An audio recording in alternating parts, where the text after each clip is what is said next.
Selamat datang di channel Kiki Teologi. Ini adalah episode pertama dan kita akan membahas banyak. Dalam channel Kiki Teologi ini, kita akan membahas tema-tema penting dalam teologi Kristen dan perkembangannya, isu-isu yang ada di dalam teologi Kristen. Dan juga dalam channel ini kita akan membahas filsafat yang intinya agar supaya para penonton yang teman-teman yang ada dapat memahami bagaimana cara kita dalam menelaah Alkitab. Karena kita tahu teologi sangat membantu dan juga merupakan metode dalam kita menelaah Alkitab. Jangan lupa di-subscribe. Sebelum kita lanjut, jangan lupa di-subscribe. Klik tombol loncengnya dan tombol like-nya jangan lupa.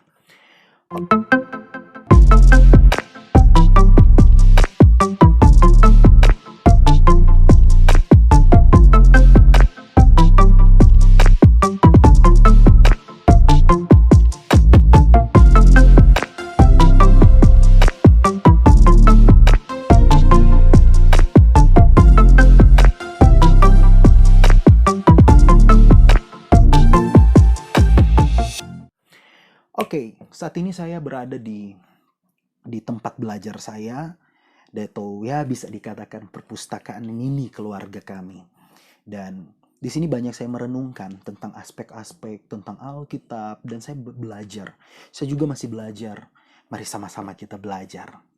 Oke, di dalam channel Kiki Teologi kita akan membahas banyak tema.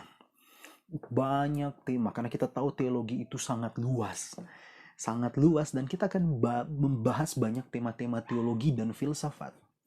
Tetapi sebelumnya saya mau mendasari semuanya. Saya mau membahas salah satu aspek paling dasar, yaitu apa sih teologi itu? Ada banyak masalah-masalah yang ada, bagaimana orang yang sementara belajar teologi, mereka sudah belajar tinggi-tinggi tetapi mereka tidak mengerti, memahami substansi dari teologi itu. Mungkin para penonton yang sementara belajar mungkin S2, stratum 1, stratum 2, bahkan S3, mungkin berkata, ini pembahasan ini tidak terlalu penting kok. Teologi ya semua juga sudah tahu apa itu teologi. Tunggu dulu. Apakah teologi yang begitu luas? Teologi yang sangat luas, dan untuk dapat memahaminya, dasar dari teologi yang sangat luas itu, dan kita hanya bermodalkan yang namanya etimologi dan definisi. Ini adalah pertanyaan yang penting, karena pasti kita akan bertemu dengan orang-orang yang akan bertanya. Kalau dia bertanya, apa sih teologi itu? Kita mungkin dapat menjawab, oh, teologi secara etimologinya adalah theos dan logos, adalah ilmu tentang Allah. Oke, kita masih bisa jawab dalam pertanyaan itu.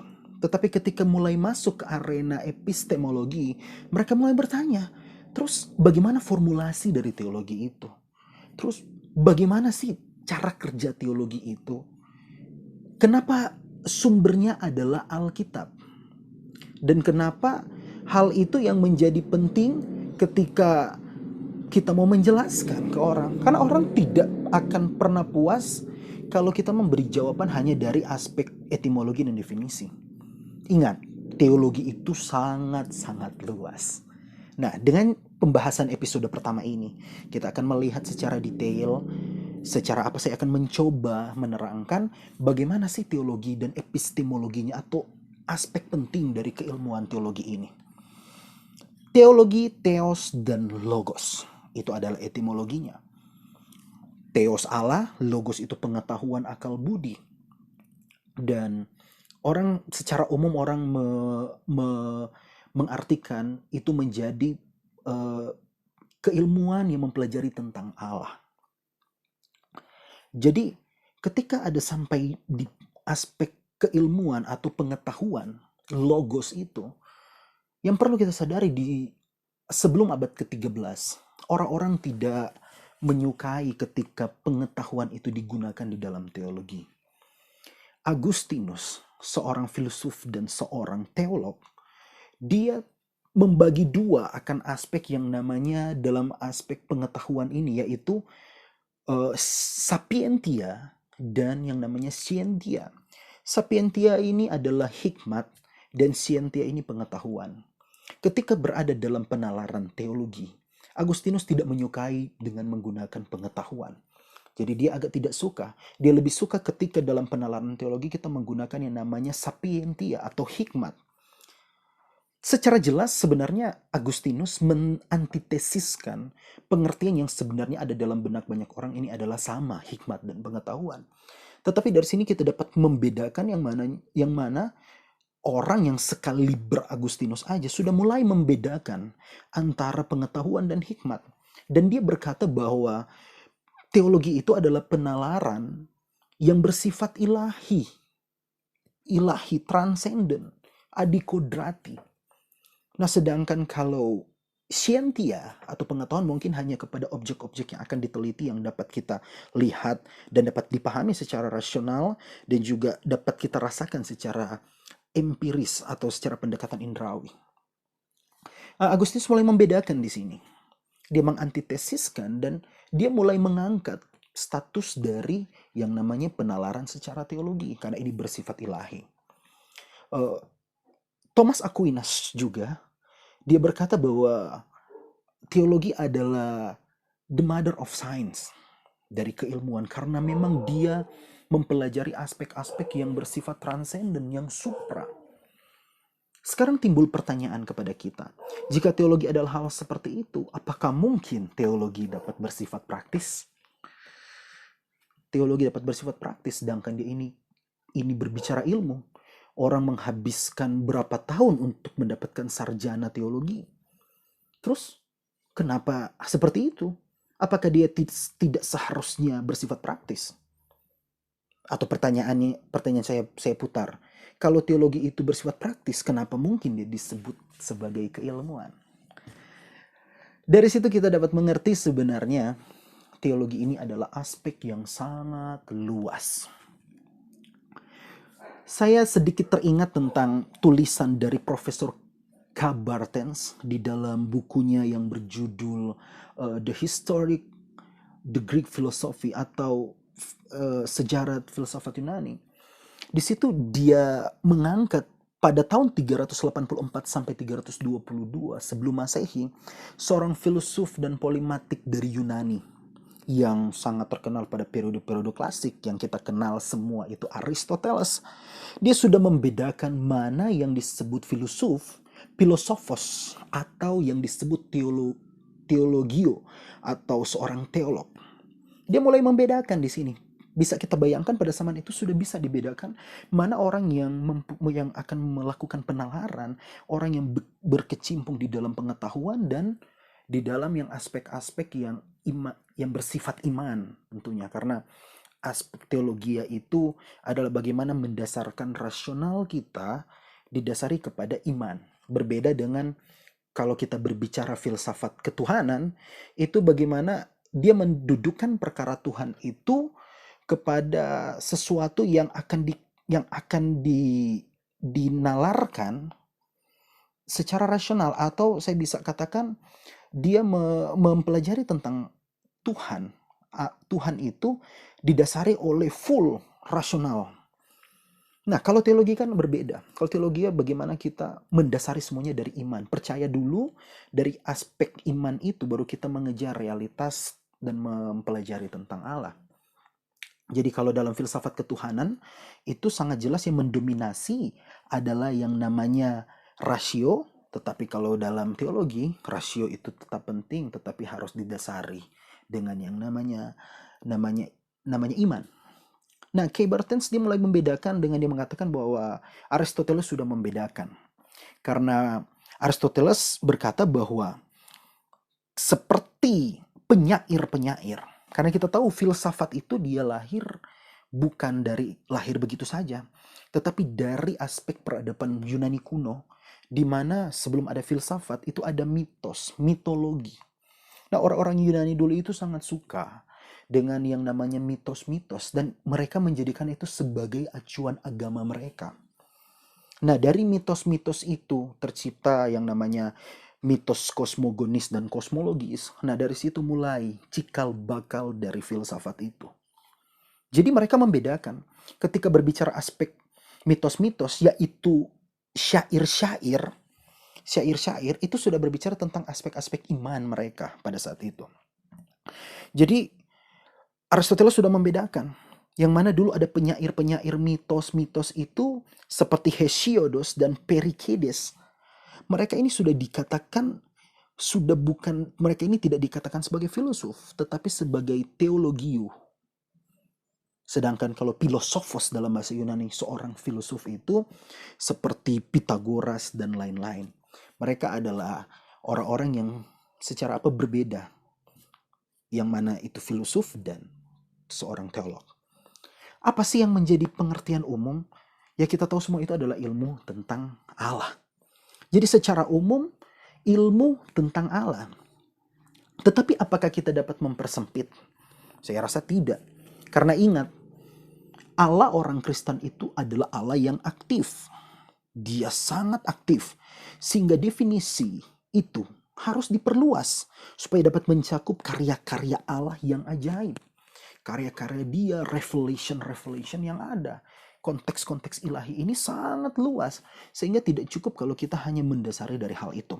Saya sangat suka dengan yang definisi yang dibawa oleh Millard J. Erickson yang berkata bahwa teologi adalah bidang studi yang berusaha untuk menyampaikan suatu pernyataan yang berhubungan logis tentang doktrin-doktrin iman Kristen yang terutama berdasarkan Alkitab, ditempatkan dalam konteks kebudayaan pada umumnya, dan dikalimatkan dalam bahasa masa kini dan berhubungan dengan masalah-masalah kehidupan. Saya sangat senang ini karena dia bisa definisi yang dibawa oleh Millard J. Erickson ini sangat-sangat mencakup semua. Setelah dalam penjelasan itu timbul pertanyaan, apakah teologi itu perlu? Terus, bukankah kalau saya mengasihi Yesus itu sudah cukup? Mengasihi Allah kita itu sudah cukup? Teologi seakan memperumit akan amanat Kristen karena sudah berbicara ilmu. Dan juga bukankah ini yang paling banyak kita bahas, teologi itu memecahkan kita karena dari aspek-aspek dogma-dogma ini dalam penelitian systematical of theology membuat banyak orang membuat sistematika teologinya sendiri. Saya akan berangkat dari pertanyaan-pertanyaan atau hal-hal poin penting seperti tadi dan saya mengambil ada lima mengapa teologi itu penting dan seharusnya itu teologi seperti apa. Teologi yang pertama harus bersifat alkitabiah. Harus alkitabiah. Karena dalam teologi itu benar-benar acuannya adalah Alkitab. Sumber utama adalah Alkitab. Ketika sudah tidak di dalam Alkitab, teologi itu dapat dipertanyakan. Dia mengambil sumber dari mana? Kalau bicara teologi Kristen, sumber utamanya itu adalah Alkitab. Dan yang kedua, teologi itu harus bersifat sistematis. Ini penting. Kalau dia tidak sistematis, wah bisa kalang kabut orang memahami teologi itu. Mereka akan bagaimana kalau mereka ada dalam systematical of theology, mereka belajar tentang Allah, manusia, dan seterusnya. Ketika tidak berurutan dengan baik, dapat membuat para pembelajar atau orang yang belajar teologi itu menjadi bingung dan tidak mempunyai kesistematisasian yang baik. Dan yang berikut, teologi juga berkaitan dengan masalah-masalah budaya sangat jelas.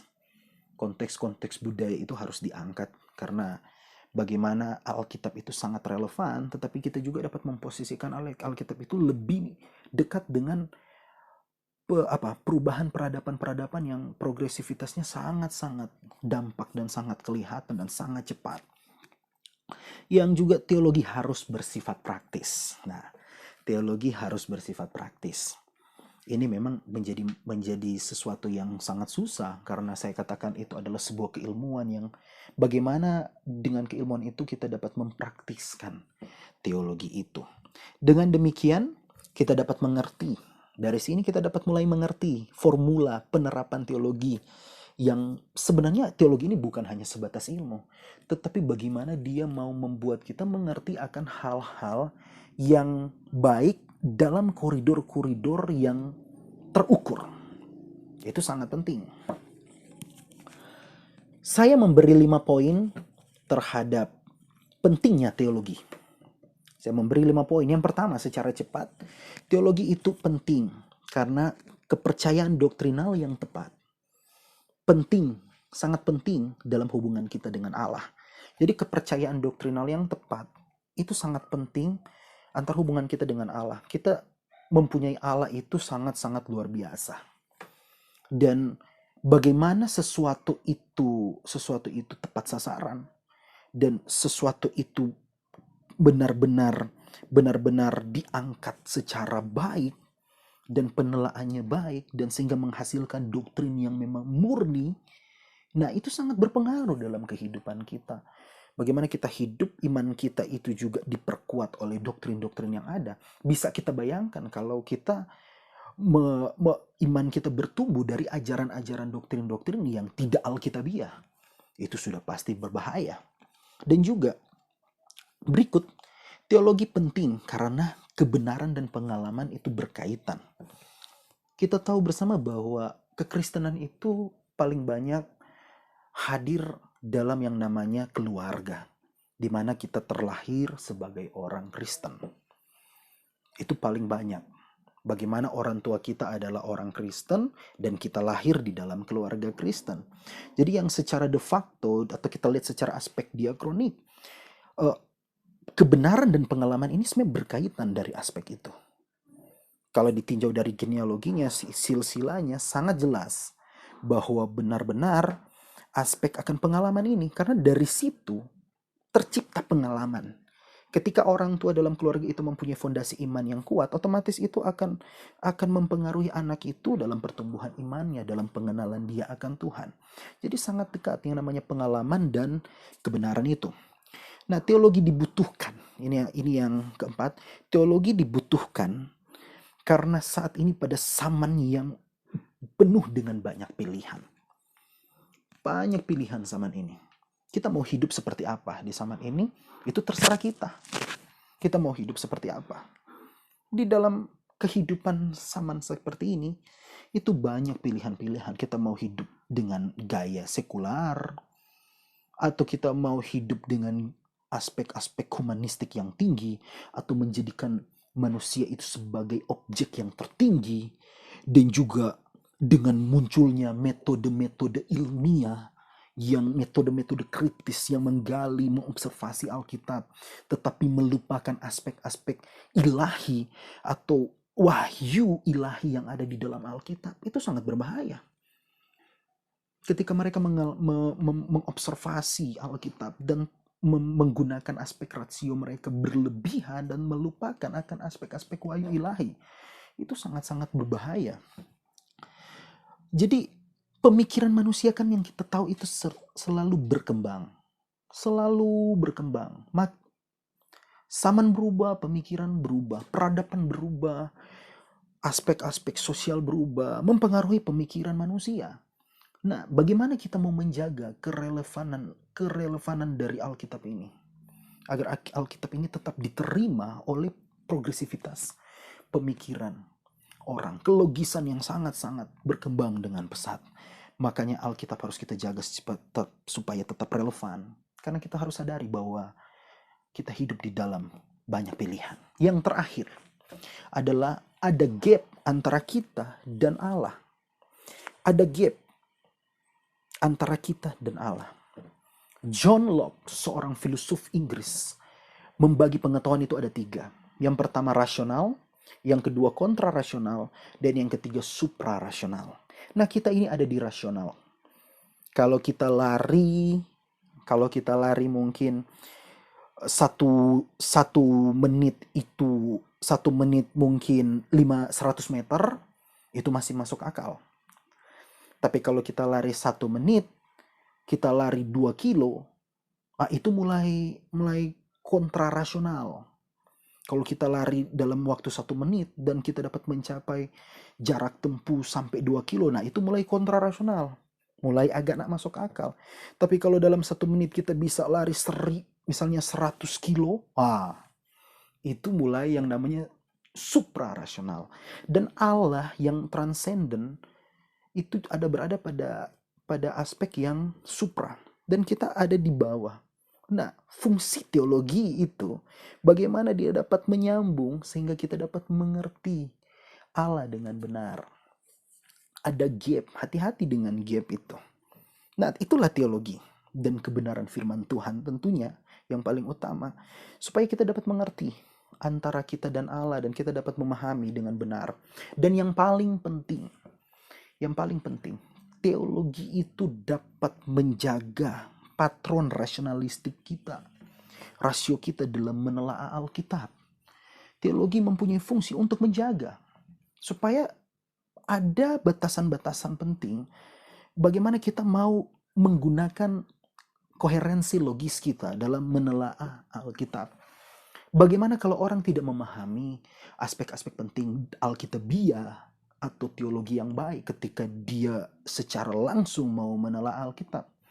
Saya kasih contoh seperti misalnya seseorang mau mempelajari tentang eksistensi Allah. Ketika dia mempelajari tentang eksistensi Allah, yang kita tahu bersama bahwa Allah itu adalah omnipresent, dia ada di mana-mana. Ketika dia melihat aspek itu, tanpa pemahaman teologi yang benar, dia akan berkata bahwa batu itu Allah, semua adalah Allah, semua adalah Allah, pohon itu Allah. Sehingga membuat dia menjadi seperti, bukan seperti, tetapi membuat dia memiliki pemahaman panteisme. Panteisme kan memahami hal-hal seperti itu. Itu akibat kalau dia tidak mempunyai penalaran yang baik secara teologi. Sehingga nalarnya itu tidak dapat terkontrol dalam menelaah Allah itu seperti apa. Itulah fungsi dari teologi. Ketika kita mempelajari teologi, kita dapat mengerti bahwa Allah yang omnipresent adalah Allah yang hadir seperti apa gitu. Kita dapat memahami semua itu. Jadi nalar kita, rasio kita itu terkontrol dengan baik ketika ada dalam ranah itu. Jadi kita mempunyai sebuah target yang baik dalam kita melakukan penalaran teologi. Itulah fungsi dari teologi. Dan juga timbul juga pertanyaan yang terakhir. Kenapa sih harus Alkitab yang menjadi sumbernya? Jelas Alkitab itu adalah sumber utama dari teologi Kristen. Teologi itu harus mendasari semuanya dari aspek biblis. Ineransi Alkitab yang tidak pernah salah harus menjadi dasar utama dari teologi itu. Ketika itu sudah tidak bersumber dari Alkitab, itu yang berbahaya. Sangat berbahaya. Ada teologi biblika, ada juga teologi sistematika. Nah, ketika masuk dalam teologi sistematika, di situ kita akan mempelajari bagaimana Allah, manusia, dan seterusnya yang ada dalam systematical of theology. Tetapi yang harus kita pahami, sesuatu yang biblika itu adalah hal yang penting di dalam teologi.